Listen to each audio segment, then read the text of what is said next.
Hello and welcome to my very first Houdini to Unreal Engine tutorial. My friend recently asked me how I made this pavement for my latest scene, and I decided to make a tutorial and tell about it. This will be beginner-friendly tutorial. I will explain everything in details. So here we go. We have two pieces, and we have square piece, which is easily repeatable, and we have round piece that can be neighbors with square piece very nicely, and so provide seamless combination of two of them. Let's see how they were made. The graph itself is not very big, so I'm not going to recreate it from the scratch. I'll just show what I have here with all the details. So first we have the single brick, 0.1 by 0.1, 2 rows, 2 columns. So that's about 4 inches wide and long. I copied on the x-axis 50 times, you can see it here, and I translate each piece on the size of the piece. So I make a reference from the x size here, right click, copy parameter. I'll show it in a new copy and transform node. So here in this node, put in 50 bricks, right click, paste relative reference, and here we have it. It makes it easier to work with the bricks down the line, because if I change the sizes, everything, the offset will be adjusted automatically. That's why it's so important to use references instead of just numbers manually typed in. So after we have this first line, it's plenty of bricks. We'll need to repeat them in Z direction. So that's why we attach new copy and transform node. And here we put 50 bricks again, just to have plenty to work with later. And in translate, I put in brick size Y multiplied by 2 because I want to have this gap in between the bricks. And the next node is transform node, where I offset the second every other line of bricks. How do I do this? I use brick size X divided by 2 to have each brick transformed by half, offsetted by half, and in the Z direction I offset them by Y. That's why I have them down, and now they're not now they are making this beautiful pattern, and we feed them both into merge node, and here we have it. This is very basic piece of the setup, and we leave it here for now, and we switch to the base pavement size. So my block size here is 3 by 3 meters, and it started from here, from again a grid with 2 rows, 2 columns, and 3 meters by 3 meters in size. I transform it twice, so I scale it in Z direction by 2, use a custom pivot point to tell it to scale it from 0, from the middle in Z direction. In this case it's 0, so it might as well be 0. And then I use Polyextrude, and I extrude the borders, future borders. Their size is 15 centimeters wide. After this, I feed them both into box clip, and I cut off the excess. So now I only have borders on 2 sides. That's why I had to transform it in the beginning, because otherwise it would look like this, and we only need borders on 2 sides. Then, so I have 3 primitives now. I sort them in X direction, so my biggest piece, so main pavement piece, always will be 1. I put in split node and split 1, and from here we'll start assembling the main part of the pavement. I use match size node, and I feed our pavement base into first input and our split main size of the pavement, future pavement, in the second input, and I make them to align with each other.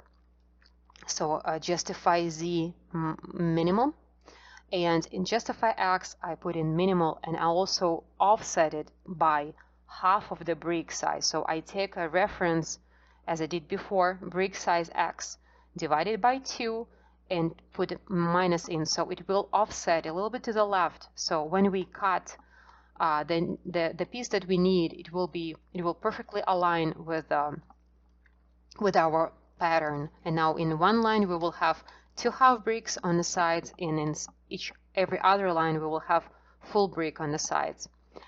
After this I use box clip again, so we aligned it in here, our setup, and then we box clip it again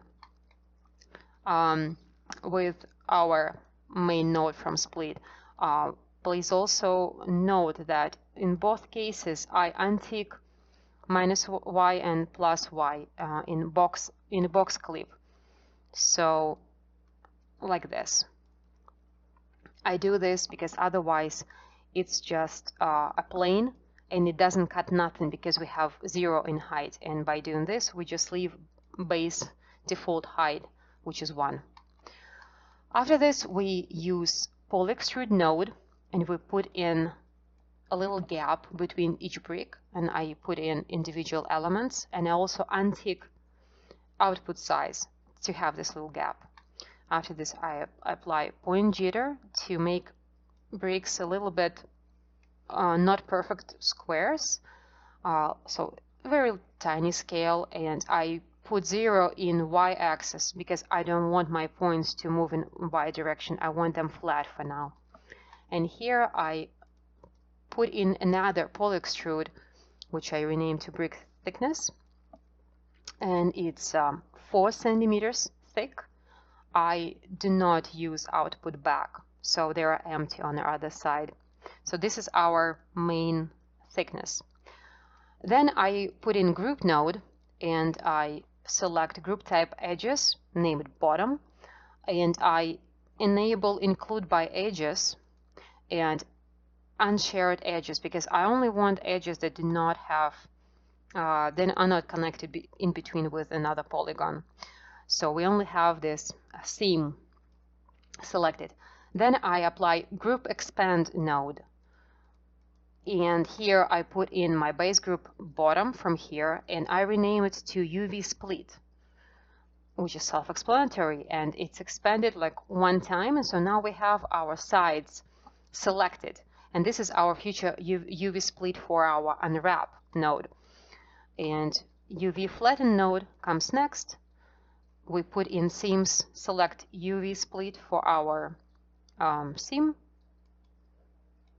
and if I press 5 on numeral keyboard, I can see that they're all split, and so they're all UV'd. And this is, I do it now because it's just much easier to unwrap very simple shape. Okay, then now I need to make them not perfect, so I do remesh. Need to give it a moment. Okay, remesh is target size 1.5 centimeter. It's arbitrary. It just depends only on taste. Then I apply smooth modifier to make them more stone-like. Strings 20, filter quality 5, and then I apply mountain node, which makes them even more uneven.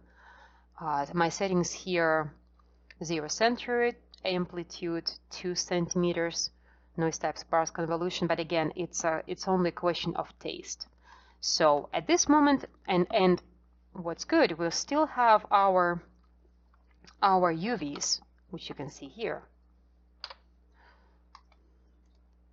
Also, I should notice that in my remesh node, by default, as far as I remember, harden UV seams is not on, so I made it on, and that's how I can keep my seams, and so thus keep my UVs. So okay, so now we're done with the main part. let's get back to our split node. So we split from here, we split our middle part, and from the second output of split node, we go to our borders. And so if I put a null here, just to show what it is before any node, so here we just have just lines, 2 polygons, and I feed them into divide node, which I changed to maximum edges 4 instead of 3, and I take bricker polygons, and I just make some just crazy size in X and Y direction. And for Z direction, this is what I'm interested in. So this is how I want my borders to be split. So it's 1 meter, or I can do 0.5 meters. It's again just a question of taste. I like 1 meter. So I do this to split them into separate borders. From here, I do polyextrude again and do the same inset again. And how I do this? Of course, I do reference from here. So again, right click, copy parameter, go here, paste it. And so that's how we keep it the same through the entire project. So everything will look nice together. And again, individual elements, and actually in this case, it would make sense because in the beginning we had connected components. That's why you need, it's important to switch it on here. And again, untick output side. Okay, now again, we do exactly the same point jitter with a little bit bigger scale because these pieces are bigger. Border thickness, in here we made it 4 centimeters. For borders, we made 7 centimeters. The rest is the same. Then again, exactly the same setup. Bottom, we choose bottom edges, turn them into UV splits by group expanding them. Then we do the same UV flatten node, UV split. You can see UVs here. Then I do remesh. Again, harden UV seams is on. Then I do smooth and mounting to make them uneven. And here we have our borders made. So here are our main part and our borders. We merge them together, and now we have it. From here, it's time to make them a little bit smaller in polygons wise. So poly reduce, another poly reduce. Both of them 50%. I prefer to rather do 2 poly reduce nodes than like each of them 50% than to make one which only says like keep 20% or 25. It feels like it works better this way. Then we add normals for the sake of Unreal Engine further down the line. And here, while I decided to use tileable texture for this setup, I apply texel density tool. So I say, okay, I want my texture is 4096 pixels, and I want it to represent 4 meters. It's kind of standard. Actually, no, it's not standard for usually it's kind of 124 for meter. For first-person shooter, for third-person shooter will be even smaller. So, but I already know that my texture size is 496, and so I just turn it like, okay, for 4 meters texture, I'm going to use 496. For 4 meters real size thing, I'm going to use 496 texture, and I scale UVs to match texel density, and that's what we have for our actual UVs in the end. Or if you don't want to use stylable texture, you can feed this into UV layout, which will make islands packed nicely for like manual texturing. The texel density would be different, will be smaller, but in this case, you'll be able to just feed this into Substance Painter, export this to Substance Painter, and texture it properly with like unique textures, unique islands. So this is just it's just a question of taste. I was for my particular case, I wanted to use tileable texture. That's why I just used texel density, and call it good. After this, I added attribute wrangle node, where I made this line, which just shows this is the line for Unreal Engine to know that this is concrete material. In this case, where I only have one material per mesh, it doesn't really matter. But if in some cases you'll have multiple materials, it's important to add this node to each one of them, so Unreal Engine would know how to separate them in Engine later. Then I use triangulate node, which is again not very necessary here, but I always just use this bunch of nodes to know that everything is perfectly ready for Unreal Engine. And after this, I use clean node, which will just clean the groups, and I'm pressing middle mouse button on a node to have this. So in this information, I can see they have groups and attributes, and in clean node, I'm cleaning everything. So I'm putting in two ticks, except UVs attribute, shop material path attribute, and normals attribute. And after this, I use rob fbx output node. So you can type this. So this is exactly the node. I feed in my file. I choose here where to save it. Also, what's important, I always untick export in an ASCII format, because it kind of actually makes just file size bigger, and it's for users like me who cannot, if something happens, you cannot go and repair it manually in a text mode. I cannot do it, so I might as well just turn it off. And also, what's very important for Unreal Engine is to tick this node convert units, because Unreal Engine uses centimeters as units. Houdini uses meters. And so this tells Unreal Engine, this tells Houdini and later Unreal Engine that the unit size, the size of the mesh here should be exactly 1-to-1 in Unreal Engine, and this is what makes it happening. And also I take compute smoothing groups, so this normal attribute that we created here will be transformed into smoothing groups for Unreal Engine. So this is the setup for the best setup for Unreal Engine. And then you press save to disk, and you'll have your file. Okay, so we're done with the square part. Let's move to the circular part, which is a little bit trickier.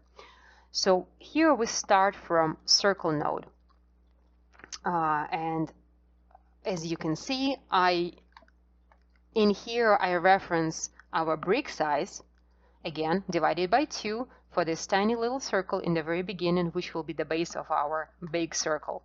So I reference the brick size in X, and then I reference the same radius. So I right-click copy parameter here, and I paste it in here. So here I reference, in this cell, I reference this cell. That's why they have, looks weird a little bit maybe. So this is the rest of the setup. Then I use Polyexpand node. And this is, yeah, this looks bad, but it's not that bad. Okay, so let's jump a little bit lower to this node. So this is our outer circle. So this is the circle size that I want to have in the end. Like, I know that this one is 3 by 3 meters and this one is 4 by 4 meters. So the radius of this circle is 2 meters, and I reference radius X in the second cell. So this is my big circle, and I reference this value in here. It says here outer circle size radius X, and I subtract from it brick size Y from here. But you already know how to do this. And then, so this is my offset. So I turn it 2 meter circle into 1.9 meter offset. And for divisions, I use this offset. So again, right click, copy parameter, paste it here as offset, and then I divide it by brick size Y. So in the end, we have here, looks like a mess, but after and by the way, output inside is off. Then it looks bad here, but then we convert it to line. It's convert line node, and you can see what is happening here. We have a bunch of lines. So connect path is on and remove unused points is on. After this, I put in resample node, in which I make just a small lengths, 10 centimeters each point. So from here, I do this, and to make it smooth, I use treat polygons as subdivision curves. So now I have them not as not as angular as here, but much smoother as here. And I've used, just for good measure, default settings. Then it gets fed into block into for each loop. So this is how to do it. From here, press tab, choose for each, and for each connected piece, and this setup will be created. This setup will be created for you. But to make this meta node, I'll show why I use it later. In here, press in here and click create meta input node, and that's what you have. And you can just, like here, I renamed it into each circle. You can rename it into whatever, and then you will be able to use it. What I do with this, so here we have our circles.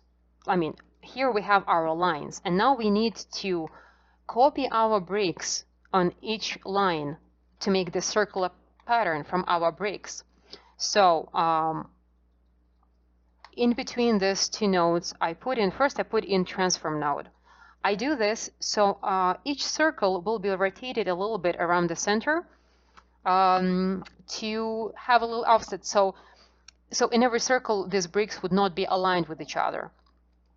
This is the line in here. So I reference each circle, because we have each iteration. So each circle is iteration, and we have 18 circles. So we have 19 circles. So we have the number of iterations is 19, as you can see here. So iteration from 0 to 18, because everything starts from 0 in Houdini. Each circle is a separate iteration, and I can see it in here. Single pass, so 0, 1, 2, and so on. Okay, so in here I put in this line detail, each circle, this iteration multiplied by 15. So each circle will be rotated on 15 degrees.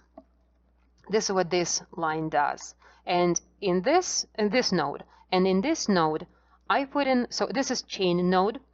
I feed in our regular brick into first input, and I put in our line into second input.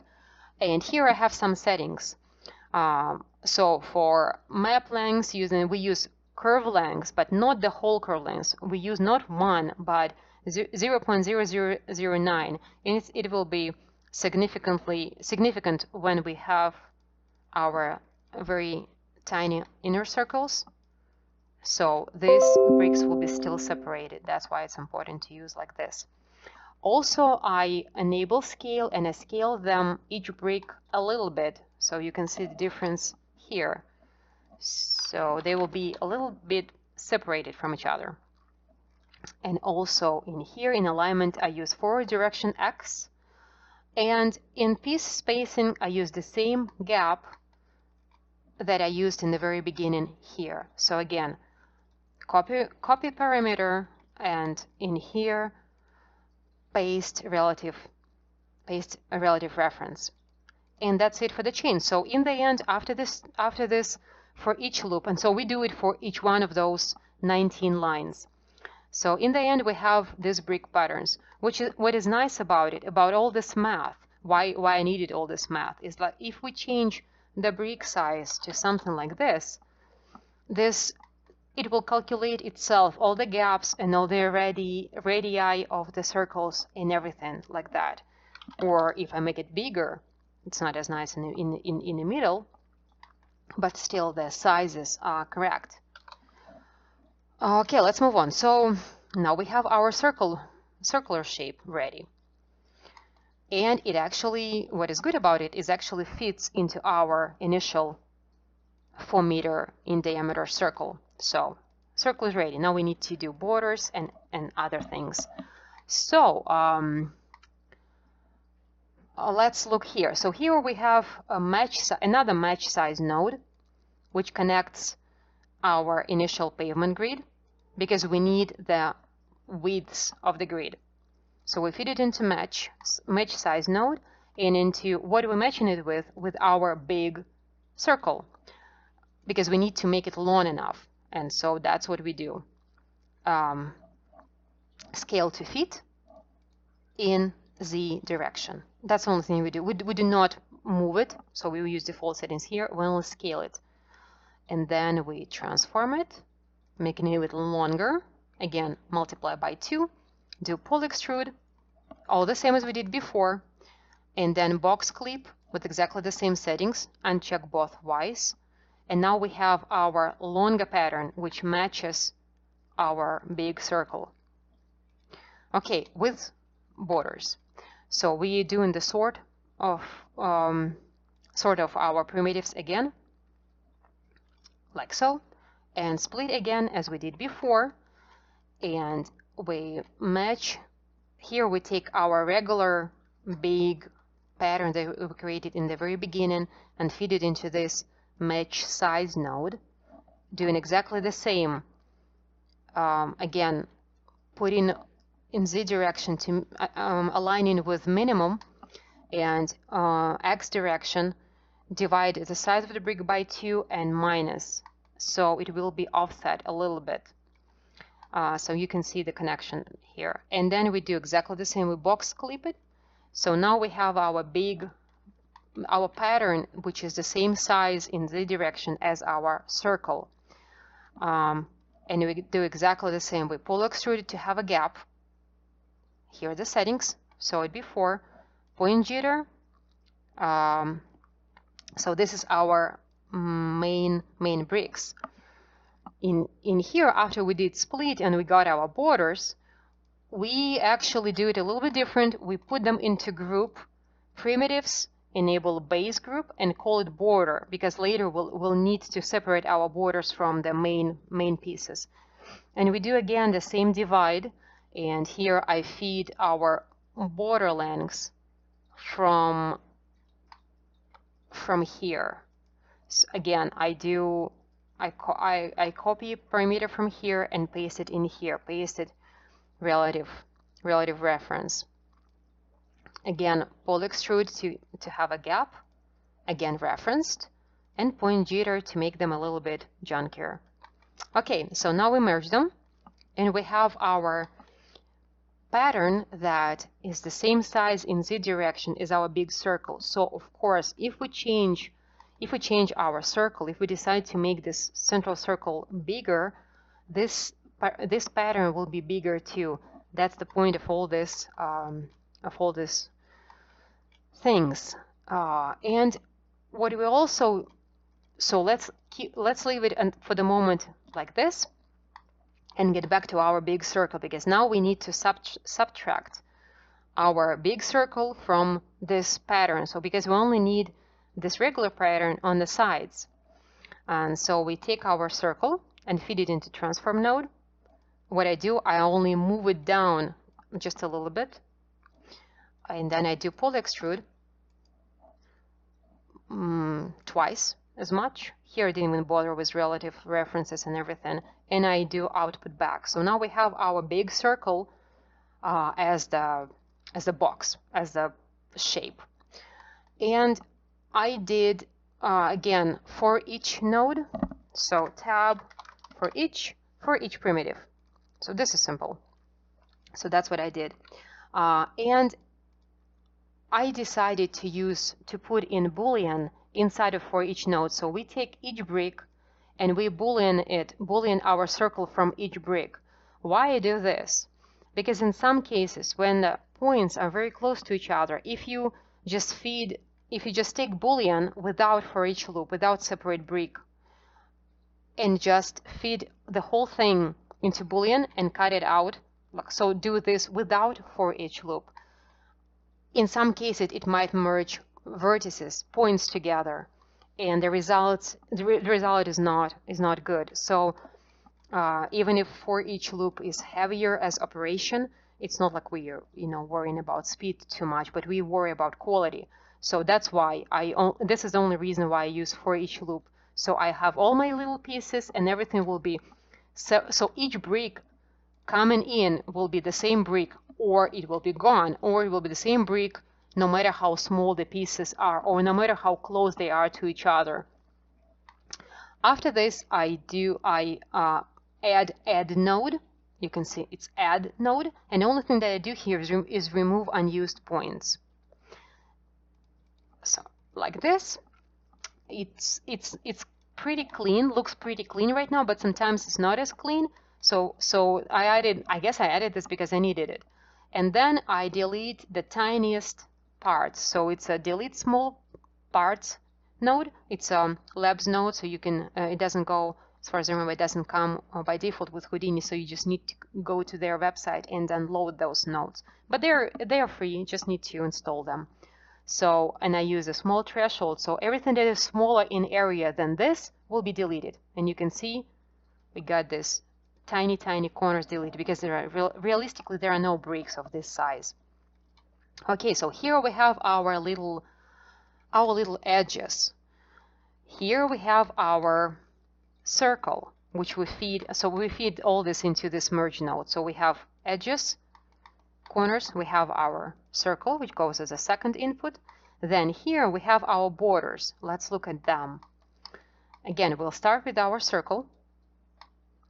We'll feed it into Polypath node, just default settings. Then we make a little grid, and this grid is our border, the border that only works for our circle. So again, it's a simple grid, 2 rows, 2 columns, and here we have some math. Again, so border width inset. Border width is border length. Oh, here, border width is the one that we made in the very beginning here. So it's 15 centimeters. So we use this number in here in this grid. So this is our width, and in our lengths we use border lengths divided by 2. I decided to divide it by 2 because if we just keep them, border lengths is 1 meter. It's very long, and it will not be able to actually nicely be wrapped around the circle. That's why in here from the beginning in this grid I can actually make it green and make it as circle border for better readability. Okay, so I divided by 2, so it will be just shorter. And I also move center a little bit away from, so it will not be, the center will not be in 0. So I copy this reference, size X divided by 2, and add a tiny little amount to it. So now we have our polypath, so our circle around our big circle, our polypath, and we use chain node to wrap our bricks, our borders around the circle. So again, we not use the full curve lengths, so we'll have a little gap in the beginning and the end.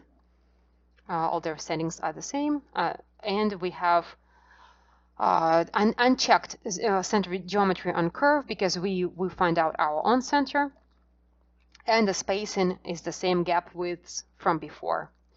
So now we have our borders circle, and we need to cut our main shape from here.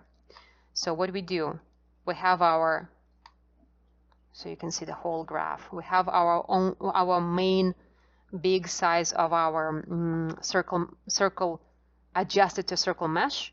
We feed it into Polyextrude, to make it thicker. As you can see, I just don't really care about settings here, so I just extrude it by 1 meter and output back to have it as a box.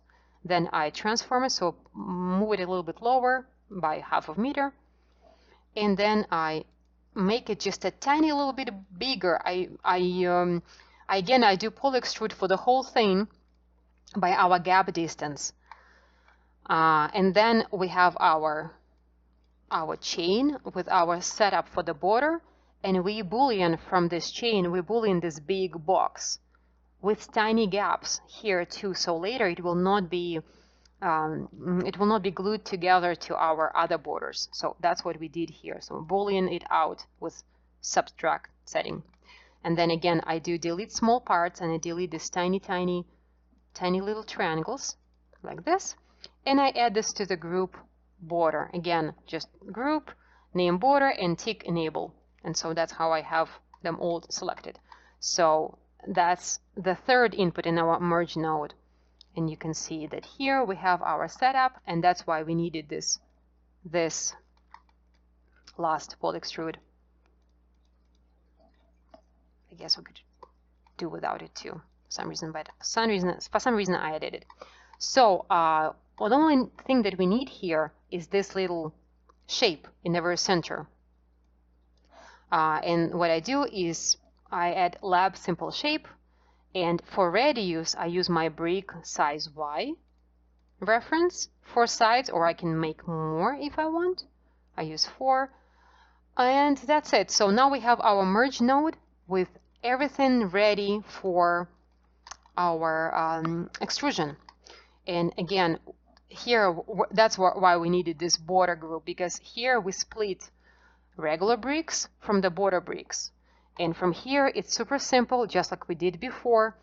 We use the same thickness, brick thickness, from this node. So I just copy reference and paste it in here. So we extrude the bricks, only top parts. Again, we select bottom edges, unconnected edges. We expand the group to have UV splits. We flatten our UVs. Again, number 5 gives us our UV picture. Then we do remesh for smoothing. Need to wait just a little bit. Okay, now the remeshed. Again, harden UV seams is on, so the procedure operation would not remove, will keep our seams. Then smooth, and then mounting. So yeah, smooth with just basic, very simple settings, and then mounting with settings like this. I think that they're exactly the same as settings for the bricks from original. So I actually basically just copy pasted it. And now let's get back to our borders. Here nothing new. Again, borders thickness distance, copy pasted. Bottom group, expand group, UV flatten, remesh. So everything just like before. So yeah, again, UV split. So we transfer bottom group into UV split group. I don't remember if I clicked on it. Then UV flatten with UV split group as seam for seams. Then remesh with these settings. Then we make smooth with these settings, and then we make mounting. Mounting for borders is a little bit bigger than mounting for regular bricks. As you can see, element size is a little bit bigger because the borders themselves are bigger. And then we merge them together, and we have our circular shape. And again, poly reduce by 50% twice. So they still kind of have a shape that we need. Again, normal, textile density, exact copy of the textile density from before, or UV layout, as I already explained previously. Material name, again, concrete, can be whatever needed. Divide, so just triangulate, because Unreal only works with triangles. I mean, in the end, everything that you feed into Unreal becomes triangles, so might as well triangulate, under control, and then clean with the same settings as before. And then FBX output, again with the same settings, just different file, convert units, export ISAI format off, and compute smoothing groups, and save to disk. And that's it. So we have our graph for regular shape and circular shape, and I will just show just a little bit of show why it's important to use procedural approach, because then if we decide to make, like, let's say this main circle bigger, we can do it pretty fast, and then we still have like entrance and exit the same size as our main shape, unless we change our main pavement shape. We can do it like smaller. I mean, we can make it smaller, and then in this case our circular shape will adjust itself too to accommodate for our changes, so like this. And now we only have this little piece here for the shape to be connected. So anyways, while we have control over all the nodes, we can play with them and get different patterns. And then then I only just simply imported both shapes into Unreal, use them as nanite meshes, and because I used convert units, I don't need to change the shape or anything, change their size or anything, so they're just like 1-to-1 scale. And in my material I can untick snow, and you can see how it works, how it looks in regular shape. And again, there are so many things could be done with this, but for my purpose it worked perfect. So yeah, that's it. I guess I told everything. If you have some questions, ask me in comments. If you interested in something else of the scene, how I made other things, ask again, because I never did tutorials. This is the first one, as I said before. So I don't know. Anyways, thanks and good luck.